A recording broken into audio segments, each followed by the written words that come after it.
बिस्मिल्लाहिर्रहमानिर्रहीम, अस्सलाम वालेकुम। पाकिस्तान और दुनिया भर में देखने और सुनने वालों को अब्दुल कादिर का सलाम। पाकिस्तान में 10 जुलाई की रात है। इमरान खान हाजिर हो, ये सदा एक बार फिर अदालत से लग गई है कि जनाब इमरान खान को ज़ाती हैसियत में यानी इन पर्सन पेश किया जाए। इसकी दिलचस्प तफसीलात हैं, वो आपके सामने रखता हूँ। और फिर आज आपको पता है अडयाला मुलाकातों का दिन भी था, तो अडयाला जाने वालों के साथ आज हुआ क्या। कोई सियासी लोग भी गए, फिर एक ख़ातून एंकर भी आज मुलाकात की ख्वाहिशमंद थी। उनका पीटीआई से कम्युनिकेशन कब हुआ, क्यों उनका नाम डाला गया, ये भी एक बड़ी दिलचस्प तफसील है इसकी। वो भी सारी सूरत हाल आपके सामने रखता हूँ, उनके साथ क्या हुआ। और फिर आज पंजाब से तहरीक का आगाज़ किया गया है पाकिस्तान तहरीक इंसाफ की जानिब से, और फॉर्म 45 की एक अवामी असम्बली लगाई गई। तो जब ये सारा कुछ हुआ, जब अनाउंस किया गया और असम्बली लगाई गई, तो उसके बाद कुर्सियाँ तक उठा ली गई पीटीआई के उन नुमाइंदों के साथ जिन्हें अवाम ने बड़ी तादाद में वोट दे के मुंतखब करके ऐवान जाने के लिए भेजा।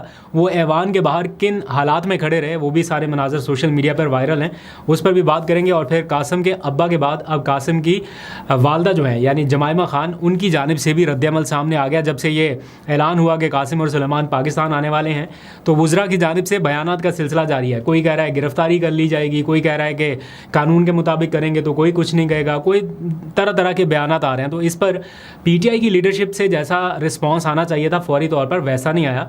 लेकिन जमाइमा की जानिब से इसके ऊपर रद्दअमल आया है, वो तफसील आपके सामने रखनी है।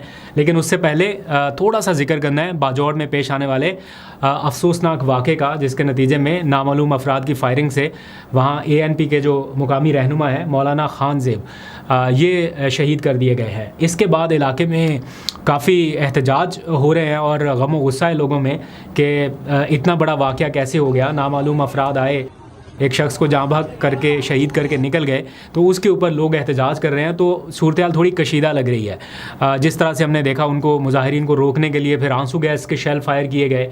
एज़ इफ़ नो, जब मैं ये व्लॉग कर रहा हूँ तो उससे पहले मैंने चेक किया वहाँ के हालात क्या हैं, तो बताया गया कि मुजाहिरीन अभी भी मुतालबा कर रहे हैं कि उनके कातलों को गिरफ़्तार किया जाए। और जिस शिद्दत का ये मुजाहरा हो रहा है, या जिस तरह से लोग गम व गुस्से का इजहार कर रहे हैं, या जिस तरह से मैंने लोगों को कुछ को रोते हुए देखा, उनके बेटे को बेचारे को, तो उसकी तो ज़ाहिर बात है उसका बहुत बड़ा नुकसान हुआ। तो बाकी और लोग भी इस सारे मामले को लेकर बहुत अफसरदा है। तो ये बाजौड़ की सूरत हाल है। अमन व अमान के हवाले से अल्लाह करे थोड़ा हालात बेहतर है और सूबाई हुकूमत इस मामले में जल्द अज जल्द कातलों की गिरफ्तारी के लिए कोई हतमी इकदाम उठाए। अब आ जाइए थोड़ी सी बात करते हैं ज़रा सियासी सूरत हाल के हवाले से, क्योंकि अडयाला में आज मुलाकातों का दिन था। अदालत से सदा आई है कि इमरान खान साहब को ज़ाती हैसियत में पेश किया जाए, वो भी तफसील आपको बताता हूँ। लेकिन अडयाला की बात ज़रा पहले कर लेते हैं। आपको पता है आज जुमेरात का दिन था, तो मुलाकातों के लिए मुतय्यन है कि इमरान खान के जो दोस्त हैं वो मुलाकात कर सकते हैं इस दिन। और ये काफ़ी हफ्तों से होता आया है कि जुमेरात के दिन उनकी सियासी लोगों से मुलाकात नहीं कराई जाती। तो आज भी मामूल के मुताबिक 6 लोगों की लिस्ट भेजी गई थी, 6 लोग गए। इसमें इस बार हैरानकुन तौर पर एक ख़ातून एंकर का नाम भी शामिल किया गया था कि ये भी मुलाकात के लिए जाएं। हुआ ये कि गुज़िश्ता रात टीवी प्रोग्राम पे अलीना शिगरी साहिबा जो ख़ातून एंकर हैं, इन्होंने ख्वाजा आसिफ के साथ एक प्रोग्राम किया और उसमें इमरान खान के जो अडयाला सेल की सूरत हाल है जो क्लेम की जाती है पीटीआई के लोगों की जानिब से, उसके बारे में जिक्र किया कि इमरान खान कैद तन्हाई में है, 22 घंटे तक उन्हें बाहर नहीं निकलने दिया जाता, किताबें नहीं फ्राहम की जा रही, बच्चों से बात नहीं कराई जा रही। तो इस तरह की सारी जो सिचुएशन है, मतलब टीवी नहीं है, अखबारात नहीं है, तो ये सारी सिचुएशन उनके सामने वो रख के डिस्कस कर रहे थे। तो ख्वाजा आसिफ साहब ने उनको कन्फ्रंट किया कि आप ये बात किस बेस पे कर रही हैं, क्या आप गई हैं वहाँ पे, आपने खुद जाके देखा है, क्या आपने कोई दरख्वास्त दी है मिलने के लिए। उन्होंने कहा कि जी मैं जा ही नहीं सकती, बाकी नहीं जा पा रहे तो मैं कहाँ से जाऊँ। उन्होंने कहा आपने कहा किसी को, आपने दरख्वास्त दी हो, कि किसको दूँ, आपको दूँ, अदालत को दूँ, किसके पास लेके जाऊँ दरख्वास्त। तो बहरहाल ख्वाजा आसिफ साहब ने कहा कि जनाब ये ऐसे ही नैरेटिव बनाने के लिए बातें की जाती हैं और मीडिया को जाके वहाँ पे देखना चाहिए हालात क्या हैं और सबको आगे बार बताना चाहिए। इस प्रोग्राम के बाद अलीना शिगरी और पाकिस्तान तहरीक इंसाफ के जो कोऑर्डिनेटर हैं उनके दरमियान कहीं राब्ता हुआ होगा। मैं एज्यूम कर रहा हूँ, कंफर्म इन्फॉर्मेशन नहीं है, लेकिन ऑब्वियस बात है कि अगर उनका नाम लिस्ट में डाल के भेजा गया पीटीआई की जानिब से तो राब्ता हुआ होगा और कहा गया होगा कि ख्वाजा आसिफ साहब ने चूँकि ये बात कर दी है तो अब हम आपका नाम लिस्ट में डाल रहे हैं, आप कोशिश करें जाने की, अगर आपको जाने देते देखते हैं तो आप इमरान खान से मिल के जो वो सिचुएशन बताते हैं वो एज इट इज़ बाहर आके लोगों को बता दें। अलीना शिगरी ने जाने से पहले ट्वीट किया और बताया कि जनाब अब चूँकि डिफेंस मिनिस्टर ख्वाजा आसिफ ने यह क्लेम किया है कि मीडिया को जाके देखनी चाहिए सिचुएशन, तो देखते हैं कि मुझे जाने देते हैं या नहीं जाने देते। वो और बाकी 5 सियासी रहनुमा जो हैं वो आज गए मुलाकात के लिए। काफ़ी देर तक वो एक मखसूस नाका जहाँ पर पुलिस एहलकार उनको रोके रखते हैं वहाँ पर खड़े रहे, मुलाकात नहीं हो सकी और फिर वो वहाँ से वापस आ गए। और इस तरह ये आज सारी सिचुएशन हुई। तो ख्वाजा आसिफ साहब का जो क्लेम था कि मीडिया को जाके देखना चाहिए, दैट मीन्स कि उसमें कोई वज़न नहीं है, कोई हकीकत नहीं। अगर होती तो खुद ही जाके बता देते, दिखा देते, अरेंज करते बल्कि मीडिया के लिए ट्रिप, बल्कि मैं तो कहता हूँ ऐसे लोगों का विज़िट अरेंज करते जो कहीं ना कहीं आपके नाकिद हैं, ताकि वो खुद जाके सूरत हाल देखते और अगर वाकई अंदर से गलत बयानी की जा रही है तो हक़ाइक़ अवाम के सामने आ जाते, लेकिन ऐसा नहीं हो सका। खैर, एक और ख़बर है आज के इमरान खान को ज़ाती हैसियत में पेश करने का हुक्मनामा जारी हुआ है लाहौर की मुकामी अदालत से। सूरत हाल कुछ यूँ है कि ज़मान पार्क के बाहर एहतजाज का एक मामला है या एहतजाज का एक केस है जिसमें इमरान खान साहब भी नामज़द हैं। और केस ये है कि इमरान खान की इमा पर कारकुनान ने जो किया सो किया, उसके ऊपर एक पूरा केस दर्ज हुआ। इमरान खान साहब पर जितने भी अभी तक केसेस दर्ज हुए हैं उनमें से अक्सरियत में सिर्फ इस वजह से उनका नाम डाल दिया गया कि इमरान खान की इमा पर ये हुआ, यानी उन्होंने बराह रास्त ना वो मौके पे मौजूद, ना कोई उनकी इन्वॉल्वमेंट, लेकिन उनकी इमा पर यह हुआ, कारकुनान ने किया। तो इस वजह से ये मुकदमा भी कायम किया गया। तो इस मुकदमे में जो जुडिशल मजिस्ट्रेट हैं लाहौर की मुकामी अदालत के, गालिबन उनका नाम रफ़ीक साहब है कोई, उन्होंने ऑर्डर किया कि इमरान खान को ज़ाती हैसियत में पेश किया जाए।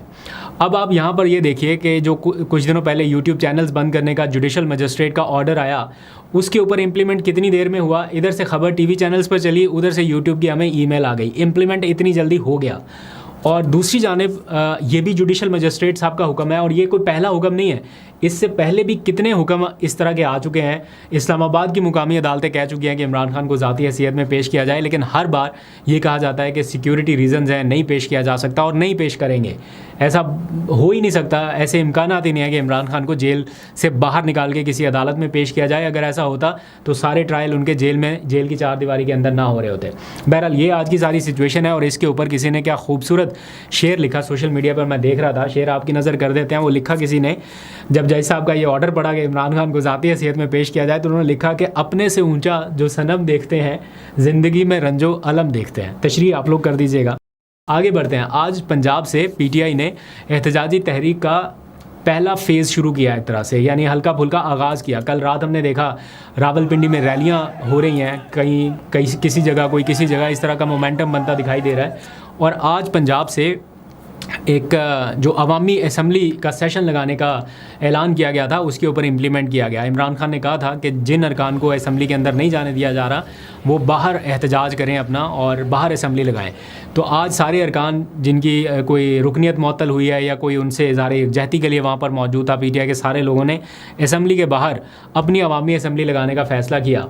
वहाँ पे कुर्सियाँ रखी गई तो पता चला वो उठा ली गई हैं।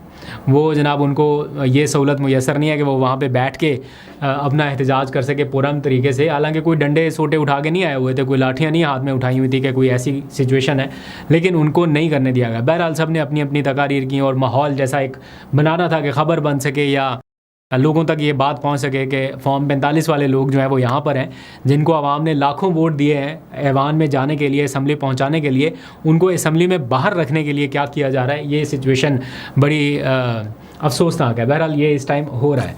अच्छा जी, अब आ जाइए ज़रा इमरान खान के जो बच्चों का पाकिस्तान आने का मामला है, इसके ऊपर जमायमा खान का रद्दअमल भी सामने आया है। क्योंकि वुज़रा कह रहे हैं कि वो आएंगे तो गिरफ़्तार हो जाएंगे, कोई कह रहा है कि आएंगे अगर कानून के मुताबिक एहतजाज करेंगे तो नहीं गिरफ़्तार होंगे। तो इसके ऊपर पाकिस्तान तहरीक इंसाफ की मरकज़ी क़यादत में से मैंने देखा कि कोई फ़ौरी बयान या इसमें कोई क्या कहते हैं उसको कन्फ्रंट करना, ऐसा कुछ नहीं हुआ, बिल्कुल खामोशी।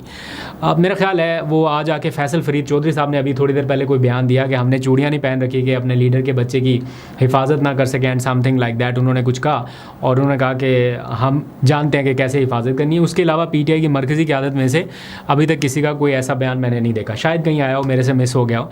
बहरहाल इस सारे मामले पर जमायमा खान का भी एक रद्दअमल आया और उन्होंने उन वुज़रा के बयानात को भी साथ में, राना सनाउल्लाह का बयान साथ में लिंक किया और लिखा कि जमहूरी रियासत में ऐसा तर्ज़ अमल नहीं होता, ये सियासत नहीं है, ये ज़ाती इंतकाम है।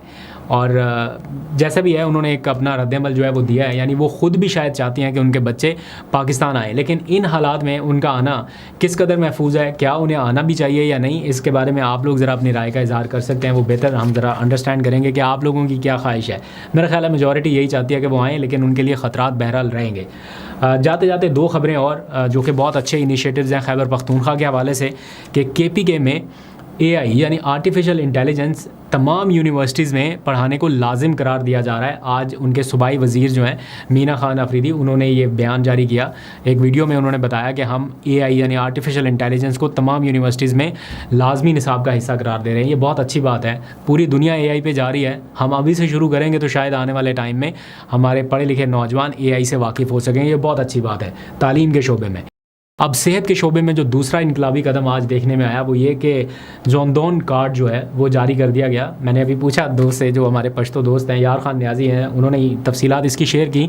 मैंने उनसे पूछा इसका मतलब क्या है, तो उन्होंने बताया ज़िंदगी, यानी ज़िंदगी कार्ड, सेहत कार्ड के बाद एक ज़िंदगी कार्ड जारी किया गया है, जिसमें शायद उन्होंने बताया है कि सूबे की तारीख़ में पहली मरतबा OPD की जो सहूलत है वो भी मुफ्त फ़राहम की जा रही है। तो ये अगर इम्प्लीमेंट हो जाता है तो ये सूबे की आवाम के लिए एक बहुत ज़बरदस्त और बड़ा रिलीफ़ है। लेट्स सी आपका रद्दमल दरकार होगा, ज़रूर बताइएगा। अभी तक के लिए इतना, अपना बहुत सा ख्याल रखिए। अल्लाह हाफ़िज़।